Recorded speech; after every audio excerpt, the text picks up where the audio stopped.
सारे जगत के जीवों को कह रहा हूं कि अगर आप समय बचाना सीखोगे तो आपको समझ में आ जाएगा कि हम कितना समय बर्बाद करते हैं। देख लेना अभी अब बहुत आपके पास टाइम है तत्व विचार करने का, लेकिन आप तत्व विचार का समय सारा इधर उधर बर्बाद कर दे।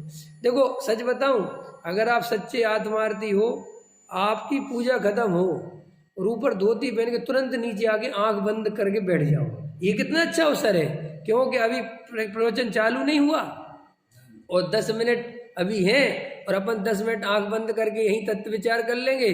क्या हो सकता है कि अभी यहीं मन में कोई प्रश्न आ जाए, अभी प्रवचन चालू होगा यहीं कहीं पूछ लेंगे, हो सकता है कि नहीं हो सकता?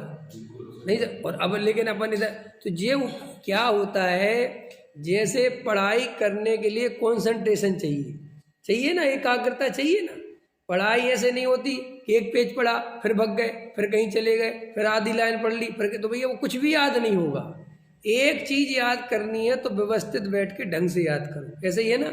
ऐसे ही अगर आत्मा आपको चाहिए है तो आपको अंतरंग में आत्मा की रुचि भी चाहिए और बहुत सावधानी पूर्वक अंतरंग में भेद ज्ञान की कला, तत्व विचार, ये सब तुम्हें प्रयास अभ्यास करने चाहिए और उसके प्रति गंभीर होना चाहिए। एक एक मिनट की वैल्यू समझना चाहिए, तो आपको थोड़े बहुत अवसर बनेंगे सम्यक दर्शन के।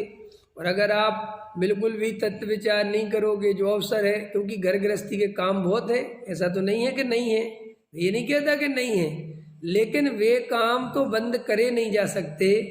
लेकिन जो समय व्यर्थ में बर्बाद हो रहा है, फॉर्मेलिटी में, व्यर्थ की बातों में, उसको बचाओ। नहीं समझ में, उसको बचाओ और पढ़ लो, वेद ज्ञान कर लो। क्योंकि ये जब जीवन जाएगा तब आप नहीं समझ पाओगे कि हमने अमूल्य जीवन व्यर्थ की गप्पों में खो दिया, ठट्टी मजाक बनाने में खो दिया, दूसरों की हंसी बनाने में, मजाक बनाने में जीवन चला गया और कुछ नहीं मिला। भैया अभी तो ये हाथ पैर शरीर चल रहा है, अभी कोई बड़ा रोग नहीं है। जब बड़ा रोग आएगा, जब हाथ पैर चलना बंद हो जाएंगे, तब समझ में आएगा कि हमने कितना जीवन, क्यों, और सुनो अच्छे से, तब तुम तत्व विचार चाह के भी नहीं कर पाओगे। क्यों नहीं कर पाओगे? क्योंकि देह में इतनी प्रतिकूलता आ जाएगी कि आप तत्व विचार करने की सोचोगे भी तो वहां मन नहीं लगेगा, पूरा ध्यान शरीर पे जाएगा। और वहां पे भी समझो राजीव जी, इंजीनियर साहब, मुकेश जी, जब आप अनुकूलता में तत्व विचार नहीं कर पा रहे तो प्रतिकूलता में क्या करो? पकड़ में आया? नहीं साहब, हम प्रतिकूलता में तत्व विचार करते, वो तत्व विचार नहीं है जो तुम करते हो, प्रतिकूलता है। प्रतिकूलता में तो जो तत्व विचार करते हो वो तो अपने मन को संतुष्टि देने के लिए करते हो, वो असली तत्व विचार नहीं है। समझो, किसी आदमी को कोई रोग हो गया, कोई तकलीफ हो गई, ओहो मैं तो शरीर हूँ ही नहीं, मैं तो आत्मा हूँ, अरे शरीर कहाँ, ये तो रोगों की खान है। ये सब तुम मन को समझाने के लिए, ताकि मन थोड़ा शांत बना रहे, कि सब तुम तत्व विचार का ये उपयोग कर रहे हो।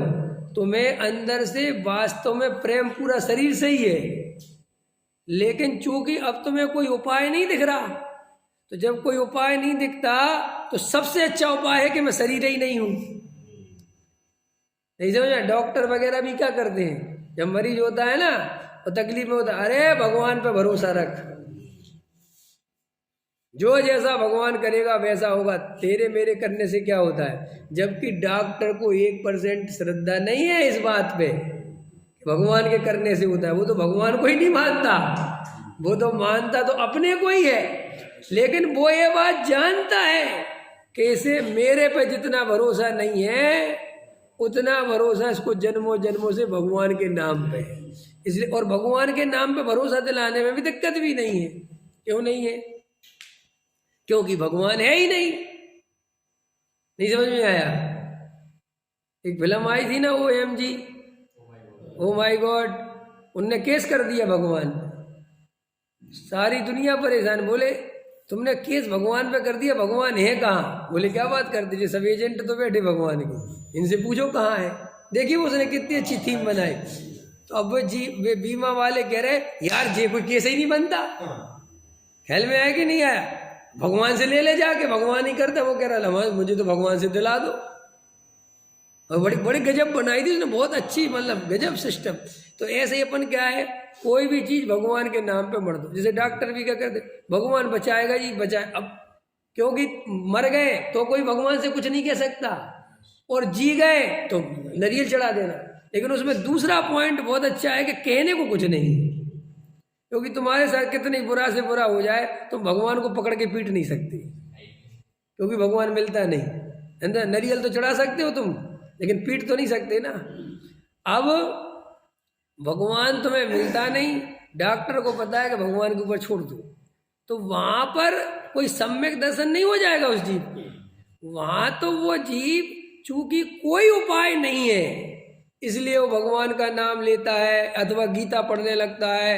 आत्मा ना कटता है, ना जलता है, ना डूबता है, ना मरता है, ना ये होता है, ना वो होता है, ये कोई उसको सम्यक दर्शन नहीं हो गया। लेकिन ऐसी बातें करने से थोड़ा मन की विल पावर बढ़ जाती है, और चूंकि उसे विल पावर बढ़ानी है, डर रहा है ना वो, ये डर के कारण आप बहुत काम करते हो। मैंने बताया, आप सड़क पर रात को अकेले जा रहे हो, कोई नहीं है, आपको डर लग रहा है, तो आप क्या करते हो, क्या करते हो, नमोकार मंत्र पढ़ने लगते हो। जैनी हो तो नमोकार मंत्र पढ़ने लगते हो, हिंदू हो तो गीता का पाठ करने लगते हो, मुसलमान हो तो वो अपना पढ़ने लगता है। तो उससे पूछो कि तुम्हारा नमोकार मंत्र तुम्हारी रक्षा करेगा, हिंदू की नहीं करेगा।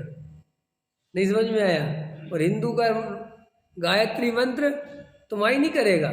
और मजेदार बात है, अगर ये दोनों ही नहीं आते हो तो फिल्मी गाना गाने लगता है, लेकिन वो कुछ ना कुछ करता जो, क्योंकि मन हट जाए, ध्यान लग के वहां पे गाने में अपनी ही आवाज अपने को आने लगती है, तो लगता कोई है। देखो मन की कल्पना, अपनी ही आवाज अपने को ही आने लगी,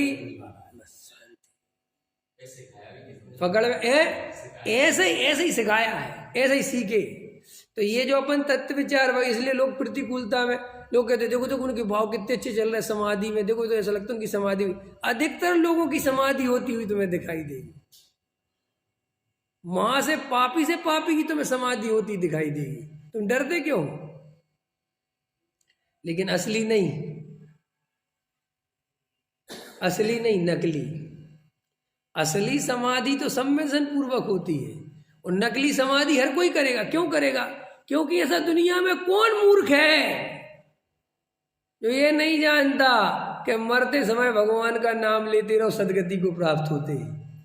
तो मर तो रहा ही है, बचने का कोई उपाय है नहीं, तो वो राम राम पढ़ता है, कोई महावीर, कोई नमोकार मंत्र, कोई मैं तो आत्मा हूं, मुझे तो भैया आत्मा के भजन लगा दो, मैं तो कुछ। तो भैया ये इससे कोई सम्यक दर्शन का संबंध नहीं है, ये तो सीधी सी बात है। अब कोई उपाय बचा नहीं, सारे उपाय झूठे सिद्ध हो गए, और सारे उपाय झूठे सिद्ध हो जाने से आत्मा नहीं मिलता, क्योंकि बे उपाय झूठे तो सिद्ध हो गए, लेकिन वे जब झूठे मानने थे और सच्चा पुरुषार्थ करना था वो तो तब किया नहीं। तो अब झूठे दिख भी गए, बुढ़ापे में समझ में आ भी गई है बाप बच्चे कोई काम नहीं आते, तो कर क्या लोगे? अब कुछ नहीं होना फायदा। अब तो तुम्हें जबरदस्ती में मुझे कुगति से बच जाऊं ये डर है क्या? बचपन से सुना ना नरक चले जाओगे तो नरक से बच जाऊं इसके लिए भगवान का नाम लेने लगो, नमोकार मंत्र सुनने लगो, मेरी भावना सुनने लगो। हाँ भैया मैं तो सबको अपना शत्रु मानना छोड़ देता हूँ, मेरा कोई शत्रु नहीं है, मेरा कोई मित्र नहीं है। और वही व्यक्ति जरा सा अच्छा हो जाए और डॉक्टर के अब बच गए, अब तुम नहीं मरने वाले, तो कहता है भाई को बुलाना, इस बार फोन नहीं किया, लो अभी तो कहते सब मित्र हो गए, कोई शत्रु नहीं है। और जैसे ही उम्मीद लगी कि अब कुछ, तो वापस कसाएं आ जाती हैं। तो वे कसाएं कहाँ से आ गई? वे कसाएं कहाँ से आ गई?